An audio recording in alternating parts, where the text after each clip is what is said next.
eda midhanii deemurra midhamuutu caala. Obboleessa isaa argisiiseeti gisee deemu fuudhee deemini. Waan harkaa qabu natti hin fakkaatu innis. Akka waan si qunnameetti himu jiranii waan akka dokumentii fi kanaas sitti ergee takka ummaas ani rakkina hamaa keessa seenetiin jira ilmoo ta'etti qoottuu maal waan akkasii takkaattu haasoma jirti no.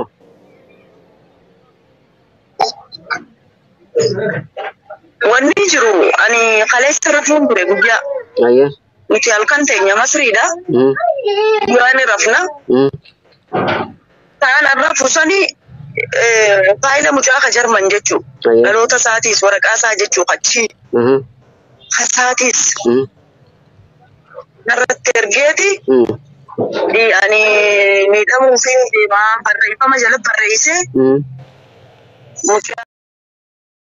Ashama harka foonee kabajamtoota jaalatamtoota maatii seenaa weelii kan ta'an hundumti keessan akkam jirtu fayyaa keessanii ana bireettiin keessan nagaa guutuun qabaan nagaa nu kenna yeroo kana nu ga'eedhaaf galanni waaqayyoof haa ta'u isinillee akka nagaa fayyaa taatan abdii waaqirraa qaba jirtu jajjabaattuun isiniin jedha.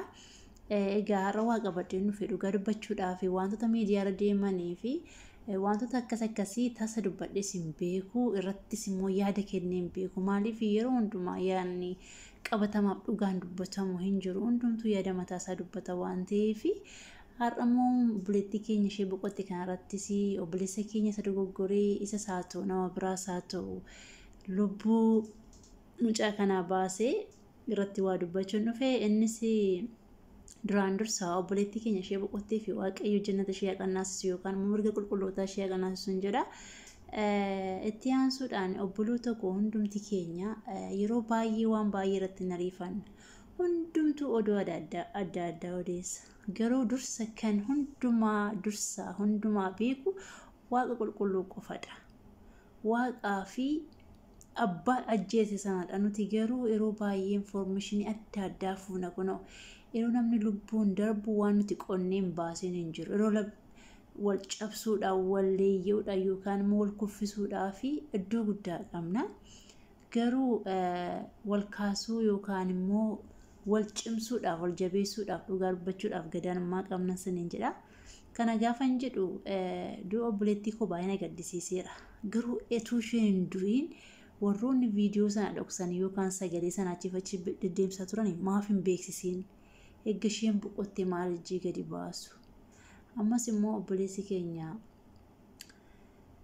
artistaa Joon dhuguma haadha manaasaa yookaan haadha dhalasaa haadha ilmoosaa kana dogoggoraan miira aariidhaanis haa ta'u jechuun waan tokko gaafa yaadnu fageessnee yaaduu qabaanna dhuguma isa dhamoo nama biraadhamoo jechuus qabaanna waan tokko takkaama bakka dhugaadha jennee abbaa tokko irratti laxxaafuu hin qabnu dhugaa dubbachuu fi kan beeku eenyudha waaqa qulqulluu qofadha.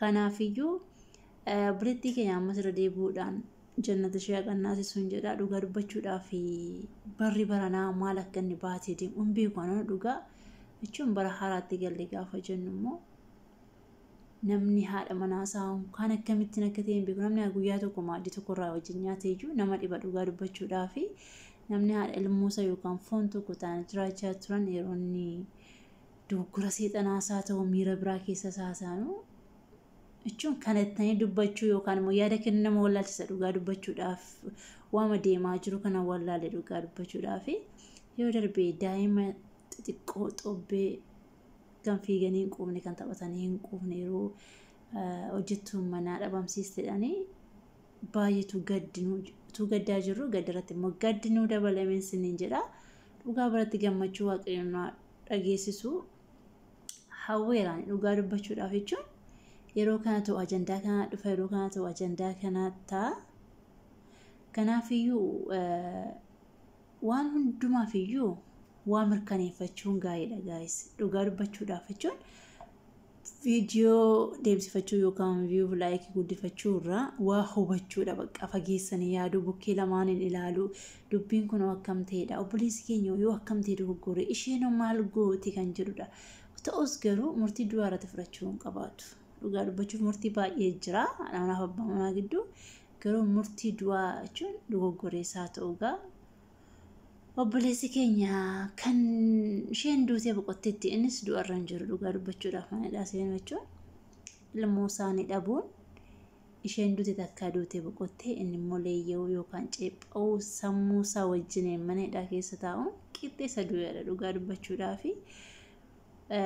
Ajandaa kana hunduma isaayyuu kan baasu seerris immoo qulqulleessee hin baasaa waaqayyus immoo dhiiga dhangala'aa jiru dhiiga qulqulluudhaaf haa falmatu.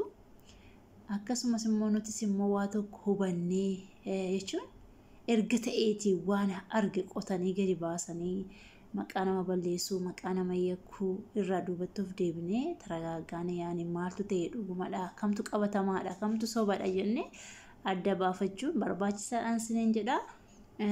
Mbeennu dhugaa dubbachuuf bukkeen jiru hundumti keenya waan miidiyaarra deemu amma fakkeenyaaf tiiktookii irra si'a 100 inni kun sagalee isa kana waraabee ergaa inni kun sagalee isa tokko waraabee ergaa isa kamtu dhugaa akka ta'ee fi isa kamtu qabatamaa akka ta'e namni beeku hin jiru hundumtu yaada mataa isaadha kan inni baasee odeessu. Kanaafiyyuu kan beeku eenyudha waaqayyoo waaqa jiraataa qulqulluu duwwaadha waan ta'eef nuti immoo waan hundumaa murteessuu yookaan immoo akkasidha inni namarratti faraduun hin ta'u. Hin faradin sitti faradamaa jedha waan ta'eef sagaleensa. Kanaafiyyuu obboloota tokko akkasidha mee kadhannaa keessan cimsaa dhugaa dubbachuudhaaf olola kana waan hundumaa kana dhiisaati silkeeffadhaa waaqayyoon kadhadhaa maaloo nagaa isarraa arganna dhugaa dhiiga dhangala'u kana ummata waraana malee ummata dhiiga malee dhiiga dhangalaasuu baree akka kanaatti biyyaas ta'e biyya keessattis ta'e biyya alaattis akka kanaatti namni gidiramu dhugaa baay'ee tokkodha kan nama suukanneessu ani hin beeku dhugaa dubbachuudhaaf hundumaa kan danda'u waaqayyoodha waan ta'eef waaqayyo nagaa nuuf haa buusuun siniin jedha. Nama dhukkubsa dhugaa